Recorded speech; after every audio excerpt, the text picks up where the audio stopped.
Everybody see? 47 say hydrophobic and 53 hydrophilic. Okay, so now let's continue. So before we talk about graphitic surface are hydrophobic and hydrophilic, first let's ask important question: why it matters? Why this water wettability is important? Say, taking graphite as an example, graphite has been there for a while. Okay, it has a lot of applications. The most important three actually are electrode, the solvent, and the lubricant. For graphite, that's the largest three markets. In each of these cases, graphite water interface are critical. For example, electrode, this is obvious. Graphite is one of the most popular cost-effective electrode. In many of those battery type applications, okay, the solution is water-based. So you always have to deal with graphite water interface. Similarly, in adsorbing, in this business, very often you'll see adsorber like graphite are used to clean water. Okay, so again, this interface is the key for the function. Lubricant, most people may not be familiar with that as much as the other two, but indeed, okay, graphite is one of the best solid lubricant. The friction coefficient of graphite indeed is lower than many liquid lubricants. During the World War II, due to the war, okay, there's a lot of need to lubricate the airplane parts for Air Force, Army. Okay, when those engineers test the graphite on ground, okay, everything is fine. Okay, however, when the airplane take off, fly high in the air, all those lubricants fail immediately. Later, people figure out, indeed, that's because when those airplanes take off, fly high, the relative humidity drop. So here, the trick is you need a certain amount of water, okay, get in between those graphene layers, okay, to make graphite lubricious. You can see, even in this case, water-graphite interface is the key.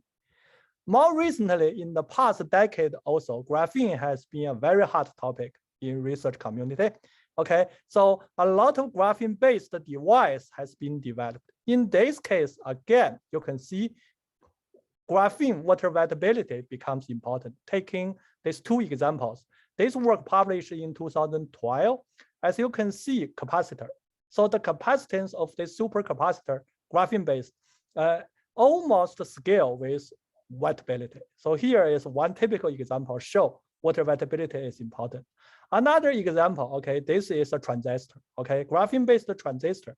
You can see for those device fabrication, one challenge is adhesion. You always have to worry about the adhesion between graphene and then the, in this case, it's a gold field. Clearly, adhesion has a lot to do with wettability. Okay, for those reasons, you can see for graphitic surface, water wettability is really important practically. Okay, for a problem as important as that, it's not a surprise. It has been looked into carefully before. That's the case here. For example, for graphite, okay, many reports have been published on the water wettability of graphite. Easiest way, you put a drop of water on graphite, you measure contact angle. So the earliest report I can find is published in JACS in 1940 by Fox Group. You can see back then, commercially available water contact angle was not there yet. This one is most likely a prototype of a water contact angle tester. Okay, using this device, they check a graphite sample. They report the water contact angle on graphite is 85 degrees to 86 degrees. After that, many similar reports are there. They are all consistent.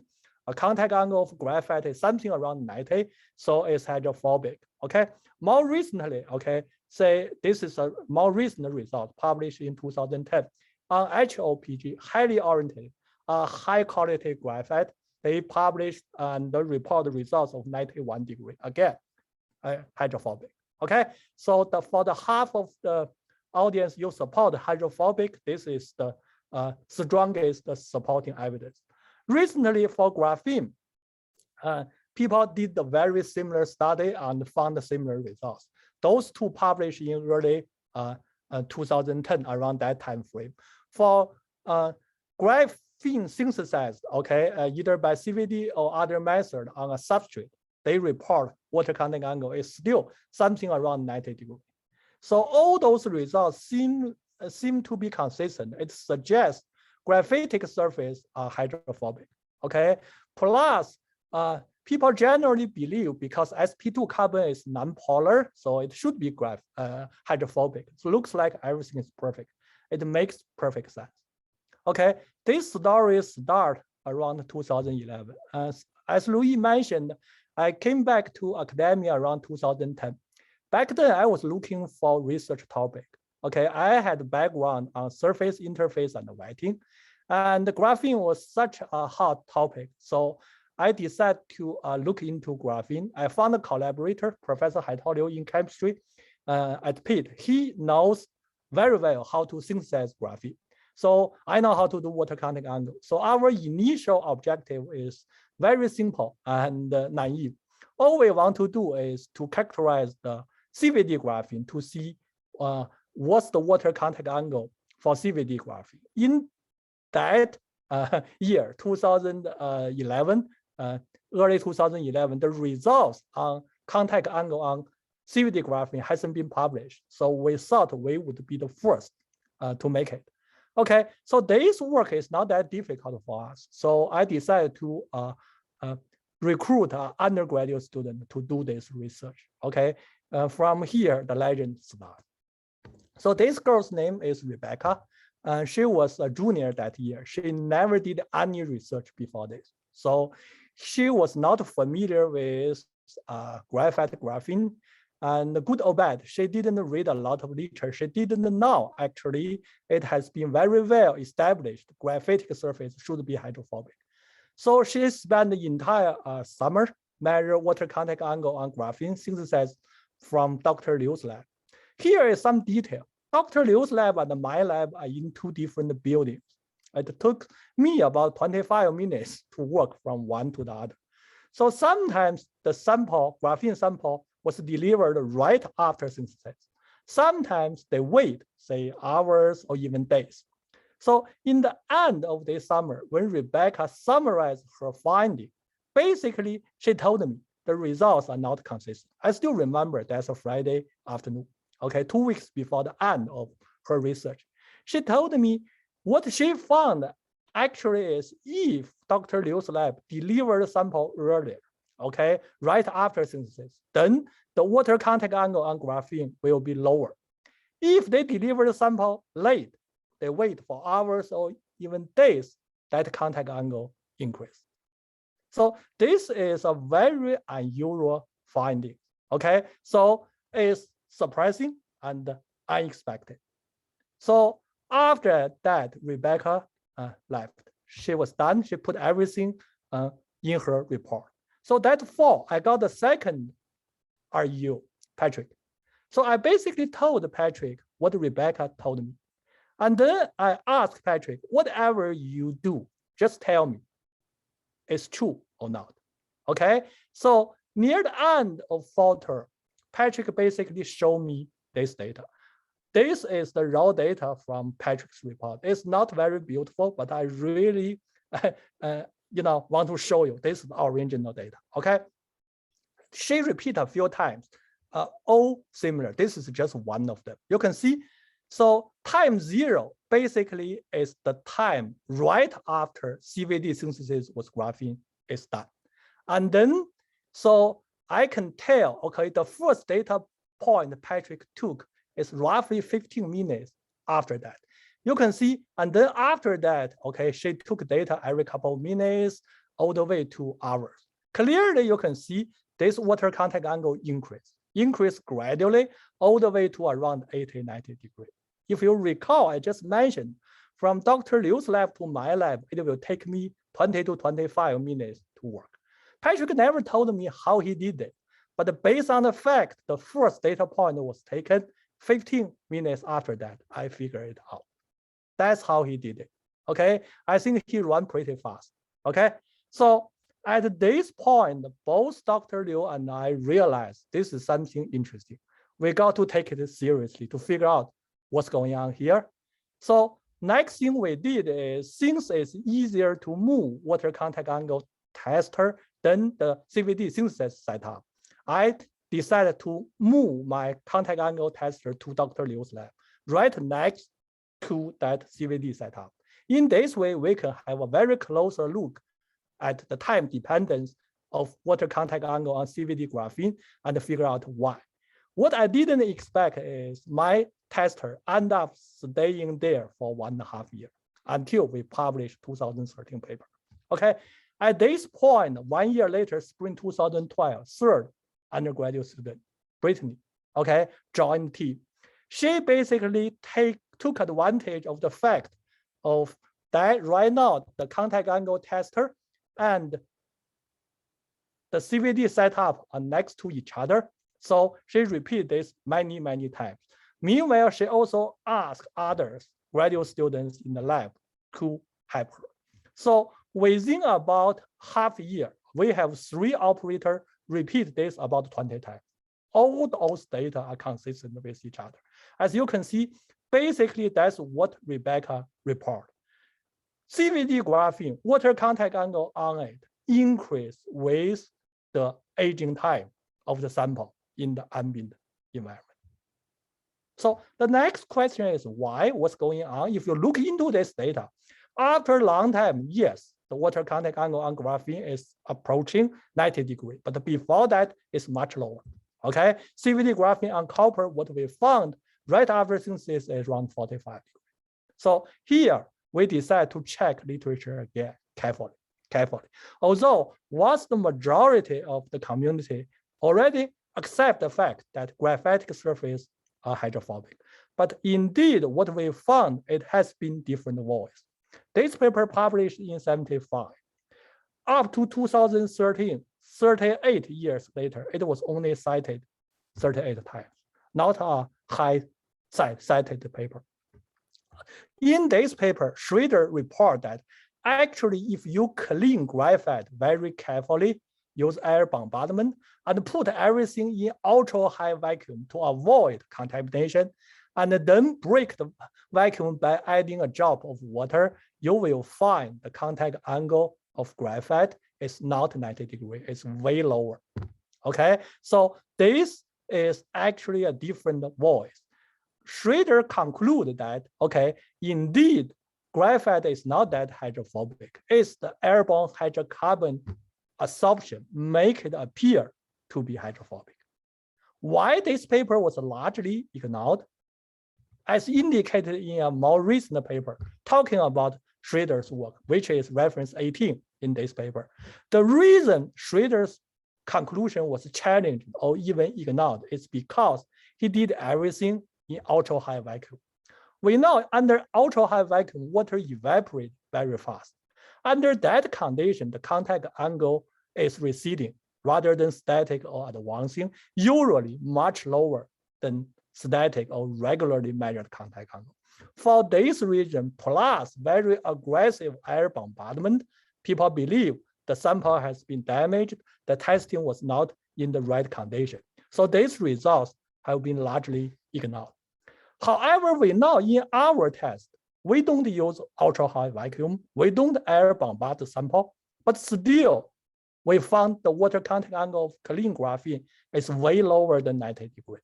So here, we decided to put some serious effort to figure this out. So graduate students from both groups joined this effort.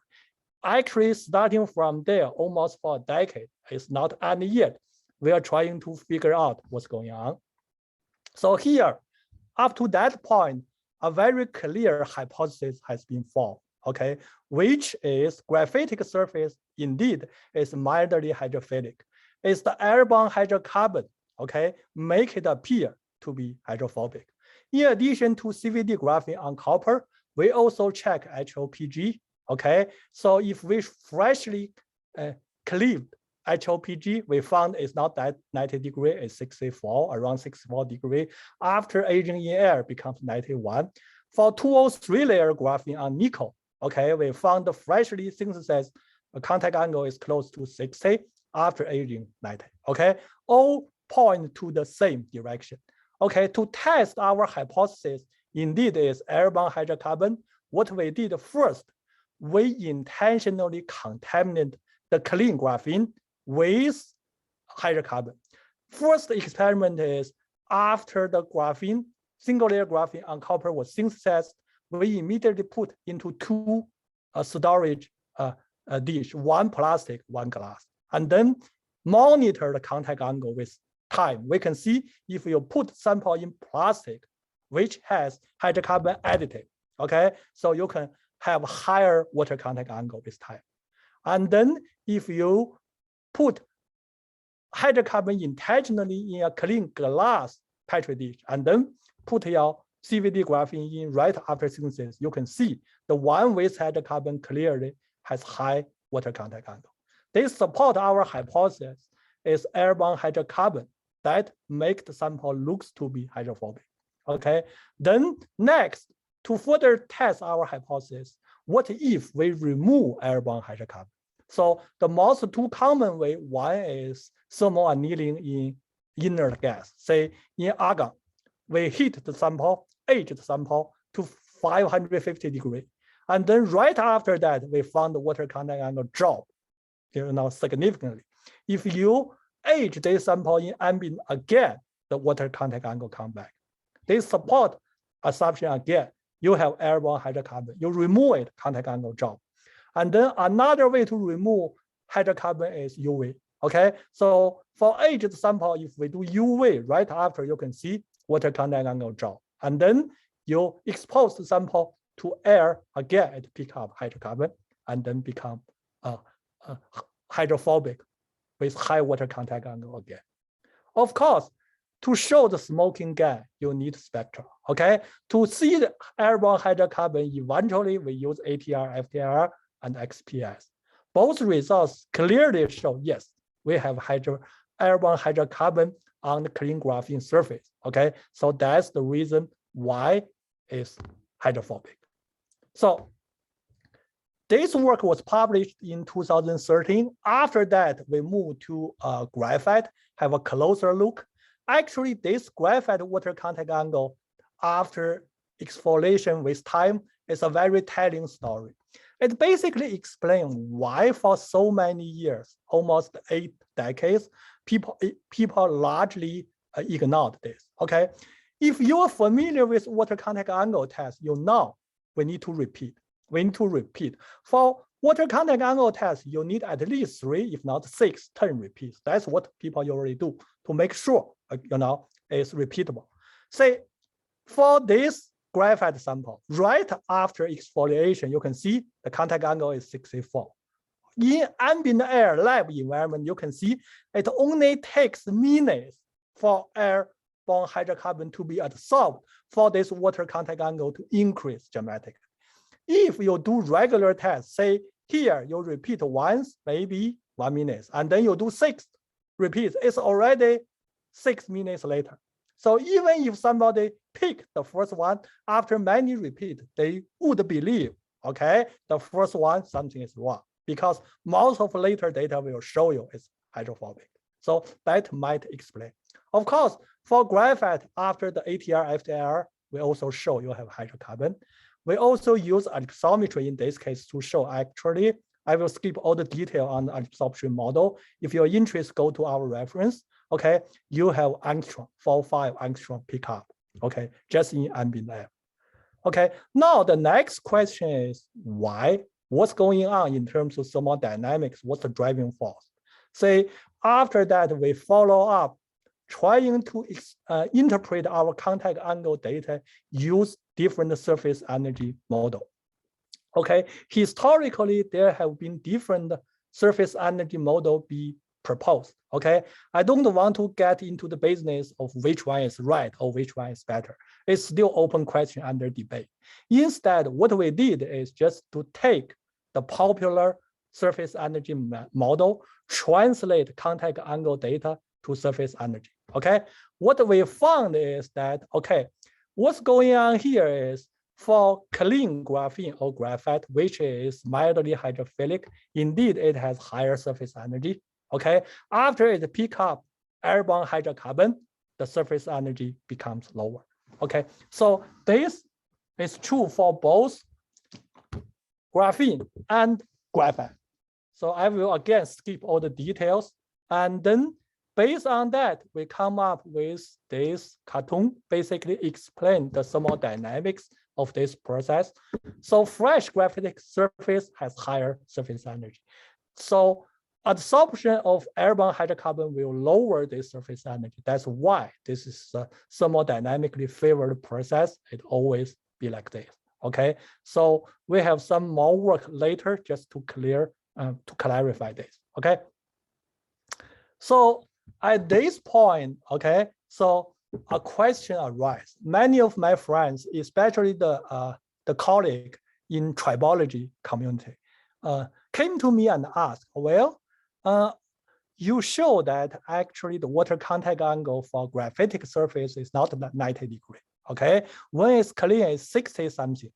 Does it necessarily mean sp2 carbon is not hydrophobic? Is it possible that it's because of defect? We all know on graphite, say there's a lot of defects, step edge and others. Whether or not it's those defects that cause the 60 something degree contact angle, and if we don't have defect, maybe that sp2 carbon, okay, perfect sp2 carbon will still show 90 degree hydrophobic behavior. To address that question, so we continue to investigate effect of defect. Okay, our approach is very simple and straightforward. We take advantage of different contact angle measurement method. Okay, we know for contact angle measurement, the most popular one is called static contact angle. Basically, you have a solid surface, you add a drop of liquid, say water on it, then you just measure the contact angle. Indeed, there are two other ways to do it. One is called advancing. The second is called receding. In advancing, after you add a drop of liquid on solid surface, you keep on adding or filling liquids into the same drop until this three-phase contact line jump outwards. At that point, the contact angle taken is called advancing. Okay, receding contact angle is a reversed process. In this case, after you add a drop on the solid surface, you keep on sucking the liquid from that drop to the point the three-phase contact line suddenly jump inward. Okay, at that point, this angle is taken as receding contact angle. Okay, usually advancing contact angle is larger than static and static larger than receding contact angle. Okay, although this test is not that difficult to do, indeed it provides a lot of insight on the defect of a solid surface. The reason for that is, say you have a surface with defect, assuming those defect has higher surface energy, it's more hydrophilic. Say in this case, when you do advancing contact angle, you're pushing those three-phase contact line outward.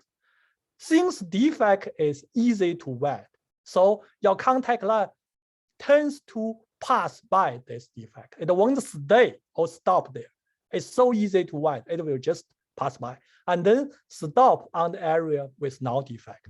Okay, which means indeed advancing contact angle is not sensitive to defect. It's more sensitive to the intrinsic property of the surface. Receding contact angle is different because de-wetting process is the opposite. So receding contact angle is very sensitive to defect. So keeping this in mind, we take advantage of advancing and receding contact angle, focusing on advancing contact angle to check whether or not graphite has 60 something contact angle or is 90 degree contact angle. What we did is we collect different HOPG with different grade, okay, from really perfect 1G1A to the really poor quality, we call it PG. In all these samples, we test advancing, receding, and static contact angle. What we found is if you look at different samples, advancing contact angle are consistent, all about 80 some degree. In this case, it's 89. It's not that different from 69, 64 degree we reported before. So the big deal here is this finding shows that indeed sp2 carbon is intrinsically mildly hydrophilic. It's not due to the defect. So, well, this point, take a break, think about so what question, okay? What's the big deal? Basically, we found that is the contamination, okay? Make the contact angle change. Is that important? What's the big deal? Okay, I just show you one example due to the time from our own work. There are many more examples out there. Say again, is capacitance.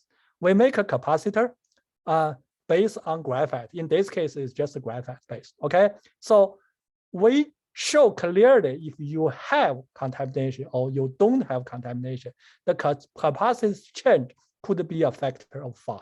Okay, under different design, this could be even larger. So it matters, it matters. So I have spent almost half an hour talking about our own work. In the next 10 minutes, 5 to 10 minutes also, I would like to go beyond our own work, talk about the implications or impact of our work, and then review research work from others in this same community. Okay, so I want to quote editorial published in the same issue of our work in 2013. Okay, so our finding honestly didn't really answer any question, but it asked 2 important questions. First one is why a graphitic surface is not hydrophobic? Previously, not only experimentally, there has been a lot of theoretical work, modeling work. Okay, also support the fact that graphitic surfaces are hydrophobic. Given our finding that previously reported data mostly are due to airborne hydrocarbon contamination, so those models definitely needs to be revisited. Second is, especially given the background of graphene device, okay, grow really fast, how to clean graphitic surface. Those are very, very important 2 questions, okay? So after our work in 2013, first of all, in the first 3 to 5 years, our results have been reproduced by many groups in Asia, in Europe, in US and Canada. So we are very glad to see this. Those results are repeatable. By now, I think we can safely say this conclusion have been accepted by the community, that graphitic surface not hydrophobic, and it's the airborne hydrocarbon that make it appear to be hydrophobic. And then now come back to 2 important impact. One is on theoretical model part. This part is indeed very challenging. Okay, by the end of the day, we need theoretician to explain what exactly is the interaction between sp2 carbon and water. Okay, only after that we can fully understand the water wettability of graphitic surface. So the impact of our work really is provide experimental data to recalibrate the force field parameter and then rebuild the model. Because for modeling work, force field parameter is the foundation and is the key. All those parameters need to be established based on experimental data. So for example, after 2013, we have seen a few works. This is just one of them. 2017 example, theoreticians recalibrate their force field parameters based on our data, okay, the contact angle of graphitic surface. And then meanwhile, there has been effort to revisit model. This work was published in 2017. It shows that actually the many-body polarization effect, which has been ignored in previous model, might be important to explain the interaction between sp2 carbon and water. We can see a lot of theoretical work is still underway. Honestly, there's still a long way to go, but I think this is a good start towards understanding. And then another important factor is how to clean graphene or graphite. After 2013, we have found a lot of publication. Actually, this is growing publications on this topic. I just show a few examples here from 2015 all the way to 2020, okay? Different, mainly physical methods have been developed to clean graphene. For example, the ion beam, so-called hot pickup, taking advantage of temperature. More recently, the in situ electron microscopy. Different method has been developed to clean graphene. Okay, it has pros, has cons, but with more and more effort, I think the graphene device fabrication will be at a different stage. This is very good to see. Okay, so last, this is a very interesting question. When we were working on our contact angle measurement of supported graphene in 2013, we have been asked to do this, but it's too challenging. We cannot do this. Basically, our contact angle test on graphene is all on supported graphene on a substrate, okay? So the more interesting, fundamentally a more interesting question is, what's the contact angle of standalone or suspended graphene? Single layer graphene on air. That one can tell us a lot about the intrinsic interaction between sp2 carbon and water. But experimentally, this is too challenging because you cannot just put a drop of water on a single layer graphene. It will rupture graphene immediately. Okay, so in the past 5 years also, you can see there are 3 major efforts or try on this. Okay, so different people come up with different smart approach, okay, to measure the contact angle on single layer graphene. Again, today, due to the time, I won't go to the details. But the big picture is, if you look at those results, okay, the reported contact angle on single layer graphene can change from 30 degrees to 85 degrees. If you look into each approach, again, it has pros, it has cons. So it's a good start, but we can see still to figure out this even experimentally, it's not a trivial. It's not a trivial. Okay, so it's still a lot of work needs to be done. So with that, since it's Friday evening, I don't want to keep everyone here forever. Let's conclude. Okay, so the take-home message is graphitic surfaces are not hydrophobic. Indeed, in the past decade, ours and many others' work indicate they are mildly hydrophilic. The interaction between water and sp2 carbon is yet to be uncovered. This is still open question, but it will be extremely important to understand this, okay? So I want to really acknowledge my collaborator, Professor Haitao Liu from Department of Chemistry at Pitt, and I want to emphasize, really, this is a story of a group of excellent graduate and undergraduate students. They are the real people who make this happen, although I'm the one who present tonight, okay? And then also, last but not least, I want to thank the funding support from Taiho Kagoya Tribology Research Foundation and the National Science Foundation. With that, thank you for your attention. I would like to take questions. We have 2 questions, Lei. Okay, so starting with Chun Hong. Chun Hong, go ahead. Chu Hong. Oh, Chu Hong, sorry. Go ahead. Hi, Professor Lei. That's an amazing presentation, and I really like the story. Thank you. Out of curiosity, my first question is that given the fact it is so widely accepted that the graphene is hydrophobic, why did the first undergrad do the experiment? Well, as I explained, back then, no report on CVD graphene on copper. It's an unknown question. So we, as I mentioned, our initial objective, we never figured we will end up here.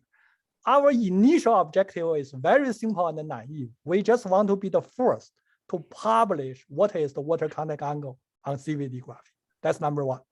Number 2, as I mentioned, good or bad, that student didn't read the literature. If it were me who took those data, in the first place, I might say something is wrong. I don't believe this data. But he didn't know that history. I mean, She didn't know that history at all. I mean, good or bad. Okay, so I trust her in the first place because I know she is a very careful and serious researcher. So we follow up, and then, one thing leads to another. I see. Yes, thank you. You come, Yulong? Hey, Professor Lei, that was a really fascinating story. Thank you. Yeah, that's really great, very interesting and very comprehensive. I was when I was thinking about this keeps thinking about this must be to a defect and a substrate, and you addressed those questions already. And but I still have another question. So, yeah, sure, go ahead. There are just before you ask question, the more we study this, actually the more question we have. So go ahead. Yeah, we don't care. You have one more. Go ahead. Right. Yeah, I think we discussed this before, but I just wondering. So you said the airborne hydrocarbons. It sounds like so anti-intuitive, like so much airborne hydrocarbons. It's so hard to remove them. Have you thought about something like in chemistry, it's very easy to remove to study under air, under nitrogen, under argon, to study the effect of oxygen, nitrogen, CO2, moisture, this kind of work?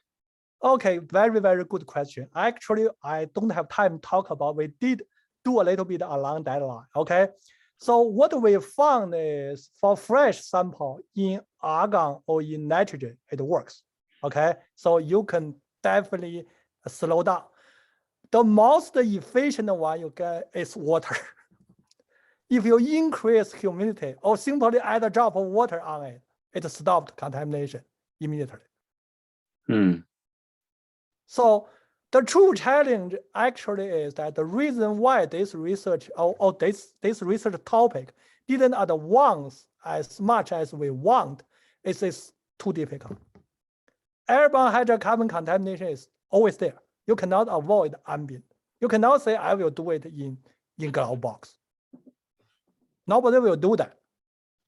Why is that? Why you cannot do it in glove box? The cost is too high. You want to manufacture device, either ambient condition or glove box, of course.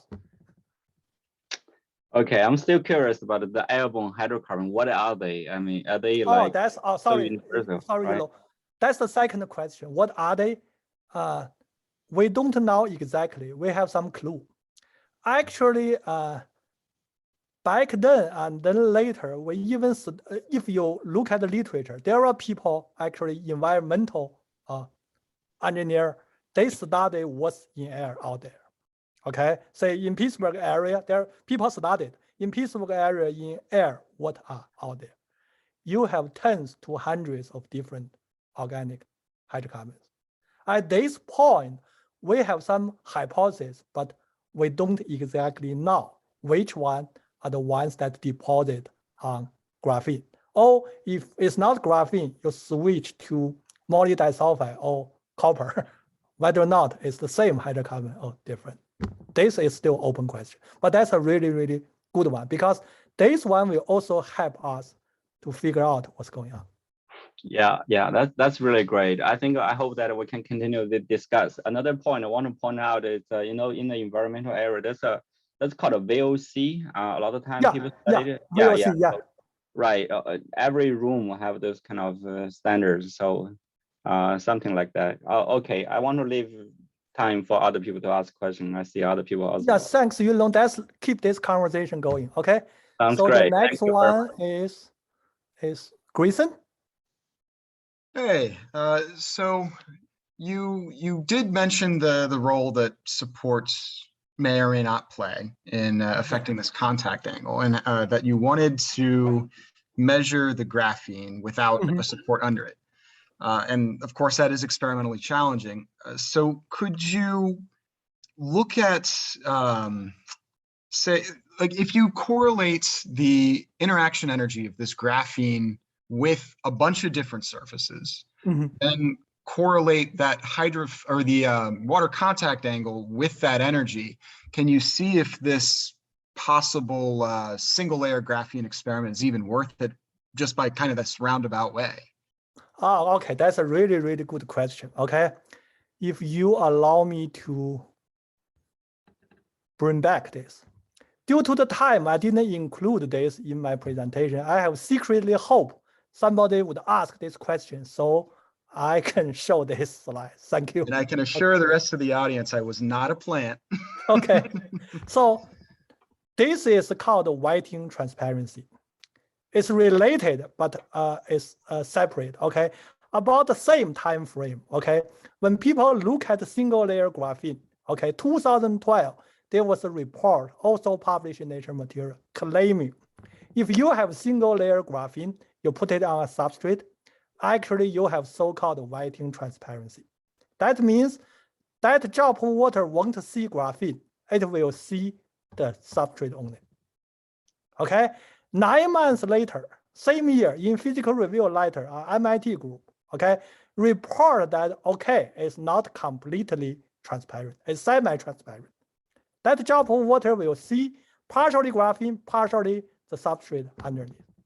Okay, next year, in 9 months later, another MIT group, exactly same system, okay, report, okay, non-whiting transparency.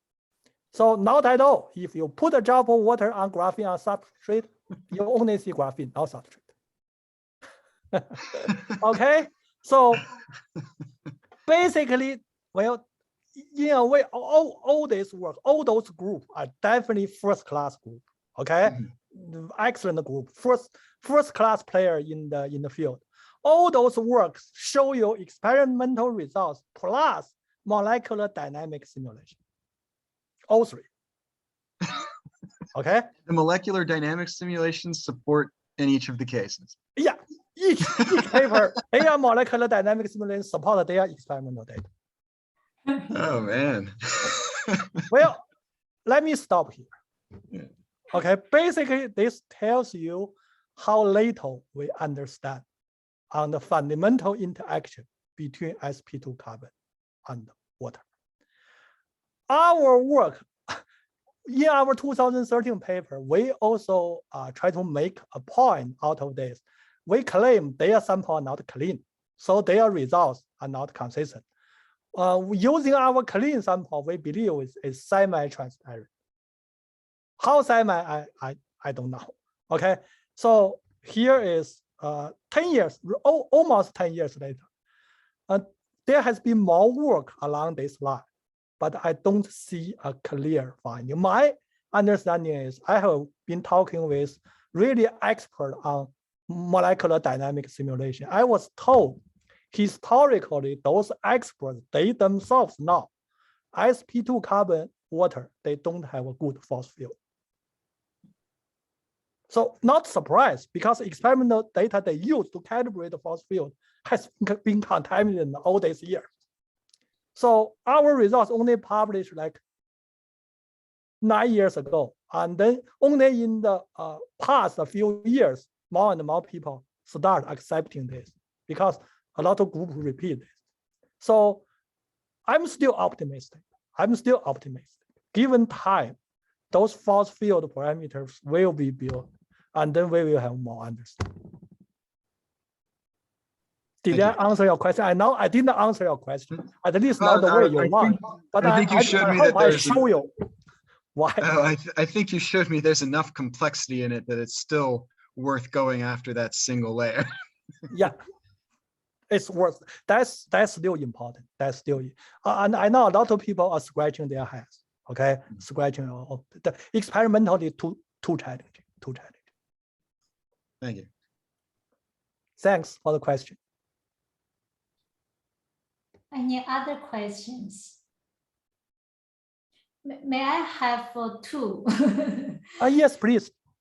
One of them, when you mentioned the hydrophobicity of hydrophilic, my question is, do you think the synthesis method of graphene could be a factor? Yes. How do you prepare it? I mean, that certainly could be a factor because the way we characterize graphene today is Raman. Right? Raman can give you an idea how much defect, but water contact angle is very sensitive to all kinds of defects. All kinds of defects. Some of them can be picked up by Raman. Some of them may not be. So that's clearly is a factor. It's a factor. The way people make graphene right now, CVD is one of them. Of course, you can do exfoliation, but you cannot do large scale. Okay, then you can do the graphene oxide reduction. That one, the quality is poor. We know all of this. Clear this correlation. Yeah. Another question when you're talking about mild hydrophilicity, on your sp2 hybridization of carbon, is that the oxygen lone pair going to back donate to the? That's a very good question. Okay, so again, well, again, I'm not a modeler or theoretician, so don't take my words as the last word. Okay, please. So here is what I've learned from my friend. Okay, this is a very early work actually. This work published in 92 and 2000. This so-called pi hydrogen interaction, pi hydrogen, with the OH group and the pi bond. If the water take configuration like this, this is so-called OH pi interaction. Okay, so from that as a start point, it's easier maybe to understand why you can have attractive interaction between water and the pi electron. So although sp2 is non-polar, but the polarization, this big pi bond is really polarizable. I guess that's what I've learned from my theoretician friend. Because can you take that slide back, number 37? That's 37? Yeah, sure. Is my question, because I'm a chemistry professor. When I see this I call it intermolecular forces. So you have that pi OH pi interaction. That one gave me an impression your carbon, the electronegativity is not strong enough to interacting with hydrogen. I'm still thinking that oxygen lone pair. You have sp3. Oxygen may take sp. I see. Okay. That honestly, you know this better than me. So I will stop here. I won't comment on that question because this is not my expertise. But it makes sense to me. It makes sense to me. Thanks, Jimbo. Saji, you have a question, right? Actually, yes. First of all, amazing talk. I wish I was a student in your class, in your group, but that's not my question. So as you may know, last week or 2 weeks ago, NASA launched a space payload called the James Webb Space Telescope. The James Webb Space Telescope has a graphene coating for the solar cell holders. And during their talk, they said that graphene coating is hydrophobic, but this space telescope is in outer space in a pure vacuum. So based on your talk, do you think that when he gets into outer space, which it is right this minute, that the carbon and the oxygen and the water will come off, and then you will have a hydrophilic surface, which is the intrinsic properties of graphene and graphite, right? So do you think this microscope solar cell composite holder that NASA believed is hydrophobic today in outer space will become hydrophilic? If you ask me, yes, I believe so. Although, as I mentioned, this work has been reproduced and accepted by more and more people, but the past 80 years, it has been accepted. Graphitic surfaces are hydrophobic, not a surprise to me. Yes, because this will change the mechanical properties of the microscope. So I hope the solar cell doesn't detach from that graphite surface. Otherwise, the microscope is going to be deaf, dumb, and blind. And won't be able I to certainly work. hope so too, but I don't know enough to comment. Right. So my last question is, you mentioned that on this planet, the graphite, certainly single layers are hydrophilic, but in reality, because of doping or surface coating from carbon-based or water-based, they become hydrophobic. So does it really matter? I mean, in practical terms, does it really matter if graphite is really intrinsically hydrophilic, but from a materials characteristic hydrophobic? Or you think that taking your research, people could design hydrophilic forms of graphene in the future? That's a really, really good question. I think as both engineer and scientists, we need to think more about questions like this, okay? So my answer is really, it depends, okay? This is important from fundamental viewpoint. Water sp2 interaction certainly is important because that changes a lot. From practical application depends on your application.